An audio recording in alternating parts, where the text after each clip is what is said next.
Food. I used to not think about it. And when I did, I was thinking it's crazy. We've got 3 million eaters in the city of Chicago, and we all get plenty to eat every day. So I'm pretty curious, and I said, how does it happen? I mean, our food's fast, cheap, and easy. So I decided to look into it. I learned about our food system. I decided to take a road trip. Jumped in my powder blue Prius, loaded up on sweet potatoes, and hit the road. Where did I start? I started with big farms, Illinois and Iowa. Biggest farms we've got. We grow a ton of corn, soy, and wheat. I couldn't find very many farmers. What I found out is farmers are replaced by fossil fuels. And yeah, fossil fuels, a lot of damage, but we go ahead and grow a lot of corn, soy, and wheat. So I followed some of it to Kansas. Drove to Kansas and saw a bunch of it goes to ethanol, even more of it goes to feed cows and other animals. And yeah, we eat the animals, but most of it ends up as waste. So I also spent a little bit of time looking at kind of who works in the food system. And it didn't matter where it was, but like up and down the line, they didn't make a whole lot of money. In fact, a lot of them were working for poverty level wages, and they were making less than they made 40, 50 years ago. So what do we eat? We eat corn, soy, and wheat.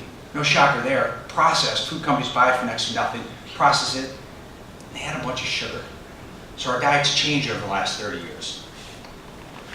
Food companies learned about 30 years ago that if they added a whole bunch of sugar, we ate more food. So our diets changed. We eat more calories, we're bigger, we weigh a lot more than we used to, about 25 to 30 pounds more than we did a generation or so ago. And our health has gotten worse. Even though we've given up smoking, we spent a lot on healthcare, and a lot of it has to do with diet-related diseases. So we spend about 2x what other countries spend, like our peer countries spend, on healthcare, and our health is largely worse. So should the government be involved? And as it turns out, the government is involved in a big way, providing subsidies to the corn farmers and providing subsidies to the fossil fuel industry, providing food stamps. Our tax dollars pay for food stamps, and they pay for healthcare, increasingly healthcare. So I drove down to Springfield to check it out. I saw in Springfield a whole bunch of food advocates down there, and they weren't necessarily working for our best interests. So I had some good conversations with the food lobby. I didn't run into Ron Reagan, but I did drive by his house a couple times. And I was reminded of one of his lines, one of his great lines. He said, hey, government's part of the problem. And a lot of people agree, government is a big part of the problem. They go ahead and, as more and more money's gotten involved in government, the results haven't necessarily been great. So I had some time to think about our food system and say, well, you know what, our cheap food's not quite as cheap as we thought it was, and it's caused a bunch of problems. What if we created a new food system? Could it go ahead and solve a bunch of problems?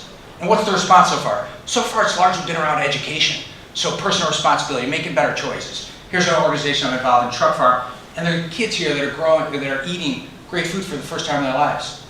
And then there are farmers, young farmers that are jumping in the game. Even a couple miles from here, this is a couple of young guys at City Farm. They're growing great food for us, for people. And their food system, local food systems are trying to grow. And there are more people that are going ahead and, actually we're going to get to the cooking in a second. But we got to get more than fruits and vegetables. And I visited some folks in Salina, Kansas that have been working on breeding plants. It's the Land Institute, breeding plants so we don't need the fossil fuels and we don't deplete the soil. They're growing perennials in polycultures. It's really cool. Here I'm in Boulder, Colorado with some Uber athletes. They're laughing at me because I'm not very good at riding uphill on bikes. But they've taken back cooking, and there are more and more people that are taking back cooking from the big companies, and they're grabbing their health.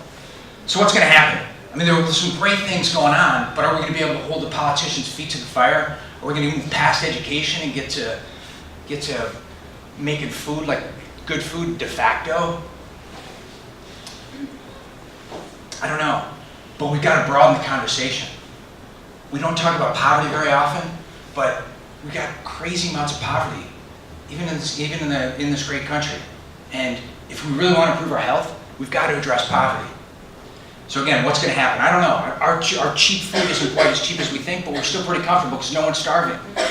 It's not the same overseas. So what do you do? What do we do? I don't know. I say celebrate food. Put food at the center. Right? This was one of the highlights of the trips. Jumping with like 20 friends, and we skied uphill. We cooked and ate like kings. And then We celebrated. So I'm gonna end with a toast. Thank you.